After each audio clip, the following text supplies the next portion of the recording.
Gibraltar, a name that echoes through the annals of military history, a place where geography and strategy collide. This colossal limestone rock, standing at the mouth of the Mediterranean, was more than just a British territory in World War II. It was a symbol of Allied defiance and a strategic prize the Axis desperately wanted. Its sheer cliffs and imposing silhouette made it instantly recognizable, a beacon of resistance in a world at war. Its position allowed the British to control all maritime traffic between the Atlantic and Mediterranean, making the narrow strait a vital choke point. Every ship, whether friend or foe, had to pass beneath its watchful gaze, giving the Allies a powerful advantage.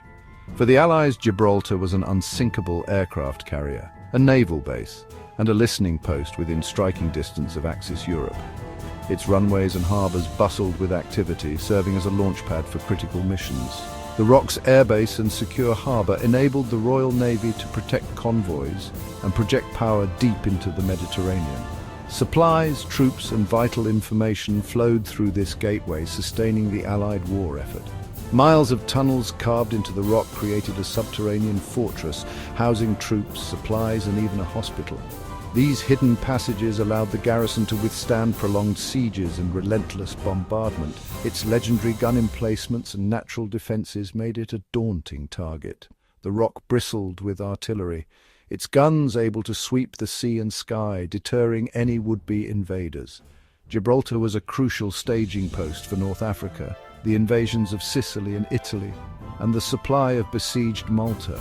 From here, Allied forces launched operations that would turn the tide of the war in the Mediterranean. The British had held Gibraltar since 1704, transforming it into a fortress that the Axis powers found nearly impossible to crack. Generations of soldiers had strengthened its walls, making it a symbol of British resolve. The Rock's defences and strategic value forced the Axis to attempt a series of dramatic, often desperate attacks. Bombers roared overhead, but Gibraltar endured, its defenders unyielding. Gibraltar's fate would shape the course of the entire Mediterranean campaign, influencing battles, supply lines, and the very outcome of the war in this vital theatre. The fall of France in 1940 put Gibraltar within range of Axis bombers from Italy and Vichy-controlled North Africa.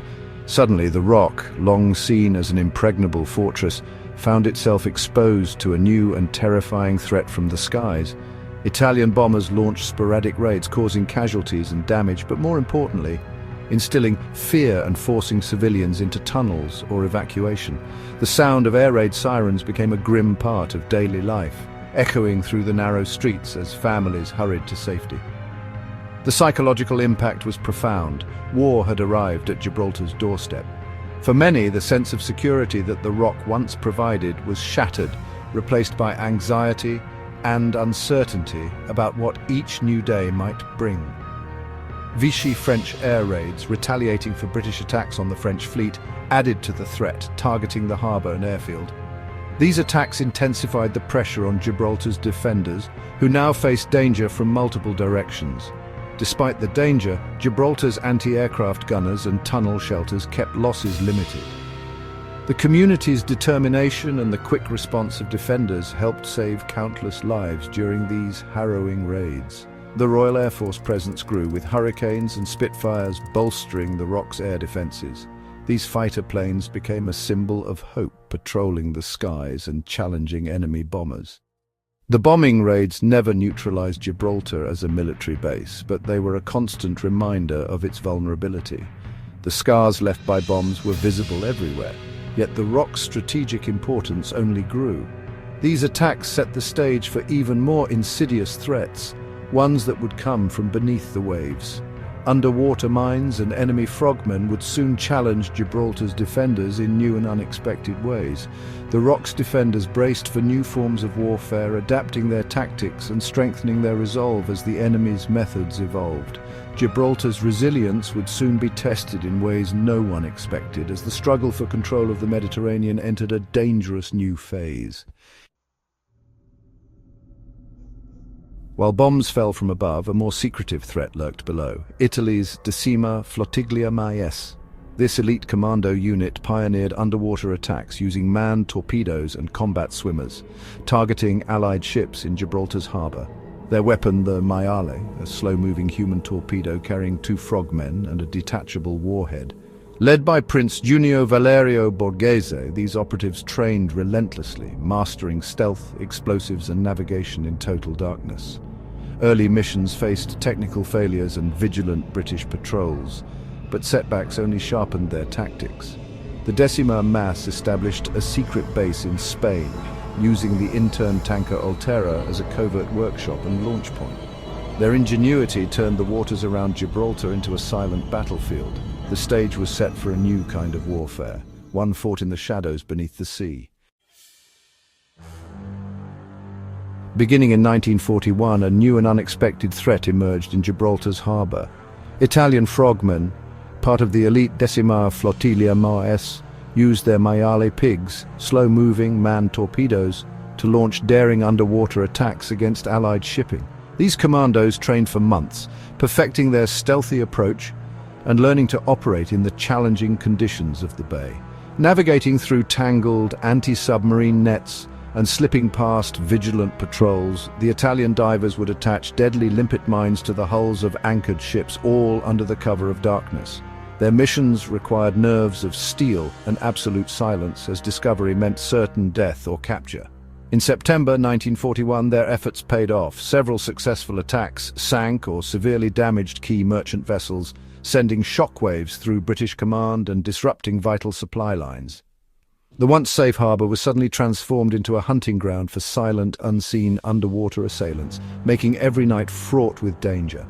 The British responded quickly, ramping up defences with more nets, advanced underwater listening posts and frequent depth-charge drops to deter the attackers. Divers were sent to inspect hulls daily, but the Italians adapted, learning from each mission and constantly refining their tactics to stay one step ahead. The bay became a deadly game of cat and mouse, with both sides locked in a tense struggle for control of the waters. For Allied crews, every creak or splash in the night could signal an imminent attack, keeping nerves on edge and sleep elusive. The Mayale raids forced the Royal Navy to divert precious resources to countermeasures, stretching their defences thin and impacting operations elsewhere. The psychological and strategic impact was immense. These unconventional weapons were proving highly effective, sowing fear and uncertainty among the Allied ranks. The Italians' audacity and innovation forced the British to completely rethink harbour security, leading to new strategies and constant vigilance. The battle for Gibraltar's waters was far from over, and both sides prepared for the next move in this underwater war of nerves and ingenuity. The Decima Mas didn't rely solely on Mayale torpedoes. The Uomini Gamma, or Gamma men, were combat swimmers who swam miles through hostile waters to attach limpet mines to Allied ships. Operating from the secret base on the Old Terror, they braved currents, cold and constant danger. Another tactic explosive motorboats, or barchini esplosivi, piloted at high speed toward enemy ships before the operator bailed out. These attacks, both underwater and on the surface, stretched Gibraltar's defences to the limit. The Italians embraced asymmetric warfare, striking where the Royal Navy felt most secure. Their relentless efforts kept Gibraltar's defenders on edge and Allied shipping at risk. The waters around the rock remained perilous throughout the war. While Italy harassed shipping, Hitler envisioned something bigger, capturing Gibraltar outright. Operation Felix, planned in 1940, called for German troops to storm the rock from Spanish territory, sealing the Mediterranean to the British. The plan required Franco's cooperation, but Spain, devastated by civil war and reliant on Allied imports, hesitated. Franco demanded huge concessions and aid, which Hitler couldn't provide. At a tense meeting in Hendaye, Franco stalled, unwilling to risk Allied retaliation or a blockade. Without Spanish support, Operation Felix stalled before it began. The fate of Gibraltar hung on diplomacy as much as military might. Operation Felix never materialized. Franco's refusal to allow German troops into Spain, coupled with his high demands, made the plan unworkable. Meanwhile, Hitler's focus shifted east to the Soviet Union, and resources were diverted to Operation Barbarossa. The British, aware of the threat, reinforced Gibraltar's defences, expanding tunnels and deploying more troops and aircraft. Any German assault would have faced fierce resistance and heavy casualties. The Axis lost their window of opportunity as priorities changed and Spanish cooperation faded. Gibraltar remained in Allied hands, its survival a product of both strategic foresight and diplomatic deadlock. The Rock's endurance would have far-reaching consequences for the war. Gibraltar's value went far beyond denying the Axis the strait. It was a vital base for Allied operations, especially the North African campaign. Convoys gathered at Gibraltar before braving the journey to Egypt and Malta, supplying the fight against Rommel and the Italian army. Operation Torch, the Allied landings in North Africa, was launched from Gibraltar, with Eisenhower's headquarters deep in its tunnels. Gibraltar was also the lifeline for besieged Malta, enabling convoys to break through Axis blockades. Control of the Rock kept Allied supply lines open to the Middle East and Far East via the Suez Canal. Had the Axis seized Gibraltar, Allied shipping would have faced a perilous detour around Africa. The Rock's strategic role rippled across continents, shaping the outcome of campaigns far beyond the Mediterranean. Gibraltar was the quiet linchpin of Allied victory. Its influence was felt thousands of miles away. Throughout World War II, Gibraltar stood unbroken, a symbol of Allied strength. Bombing raids and underwater attacks inflicted damage but never threatened the Rock's core defenses. The Grand German Plan collapsed under diplomatic and strategic pressures.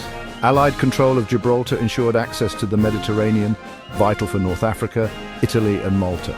The Rock's intelligence and offensive operations helped turn the tide against the Axis. Its resilience was due to formidable fortifications, skilled defenders and Axis miscalculations. Franco's refusal to cooperate with Hitler proved pivotal. Gibraltar was more than a fortress. It was a command center, supply hub and symbol of defiance. Its story is one of endurance, ingenuity and the crucial role a small peninsula played in Allied victory.